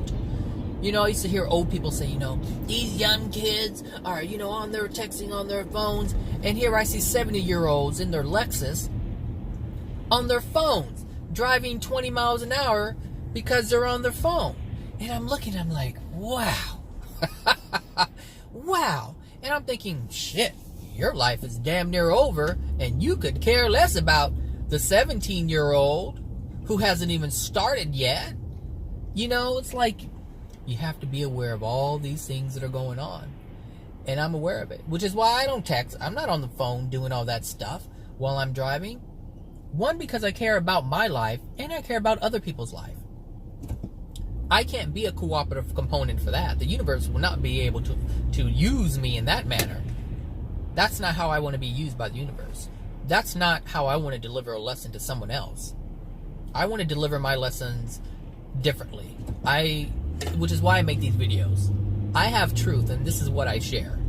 I'm not trying to be used by the universe in a negative way. I want to be used by the universe in a positive way. I want to use my free will to be a positive force in the universe. I want to use my free will to be a positive force on this planet.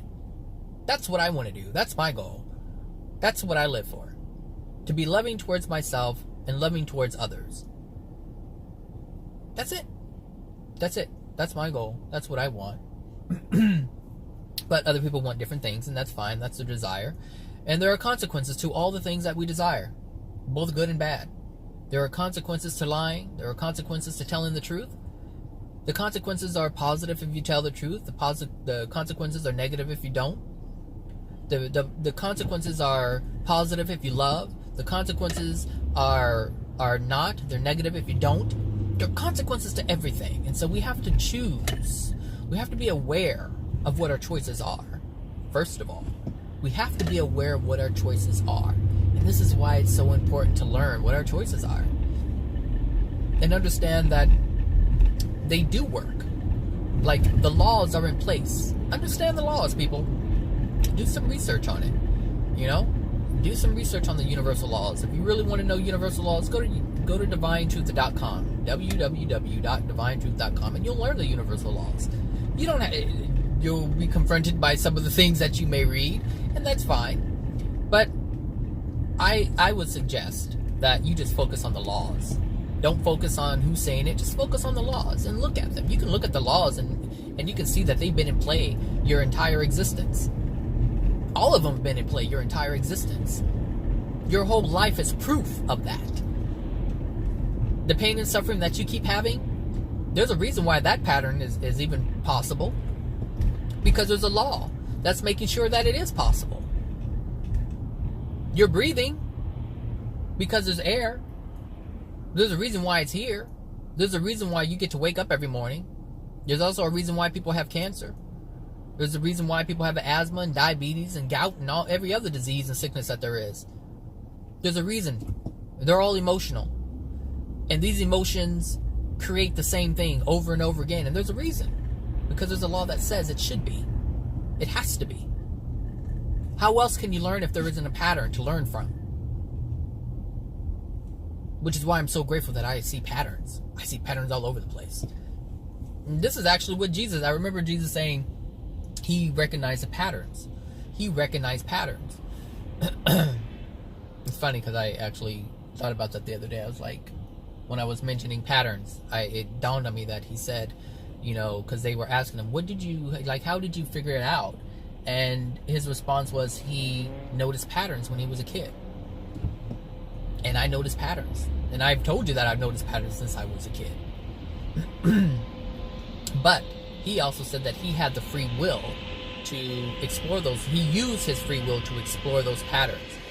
And the only difference between myself and Jesus... I'm only using myself as an example. I'm not using you or anybody else. But the difference between myself and Jesus is that I have my parents' emotional injuries within me. He didn't. Those things were wiped clean from his soul, which allowed him a better and stronger opportunity to truly use his free will without anything hindering it. Whereas I don't have that opportunity. I can see the patterns. But I still have to contend with the emotional injuries that were passed on to me by my parents. That's the difference. So I still have the same free will that Jesus had in the first century. I just have to contend with something that Jesus didn't have to contend with. And I'm not mad about it. And in the beginning I was like, well, why? Blah, blah, blah. But you know what? When I look at it in terms of me having this information, and me accepting this information, and me seeing the patterns, I'm grateful that I have that, because there's billions of people who don't. Billions of people who choose not to. I don't know why. I don't know why I'm able to see the patterns. I'm sure I take it everyone sees something, but they just choose to ignore it. I'm just assuming that. I don't know what's going on with people, but I don't know why I've been able to see these patterns. All I am is grateful that I can, and I have. That I'm so grateful for. I'm so grateful for that. So, excuse me. So, anyway, this video was 2 hours, 11 minutes, 12 minutes, or 12 seconds. So, I'm done. So, I hope I was able to provide some information in terms of suicide, why people feel it, and some of the things that you may be feeling if you are the person that they call upon to help them out of it. You may feel guilt. That guilt is from an emotional injury that you have within yourself. You may feel like you're responsible. That is an emotional injury that you have within yourself. Because the bottom line is,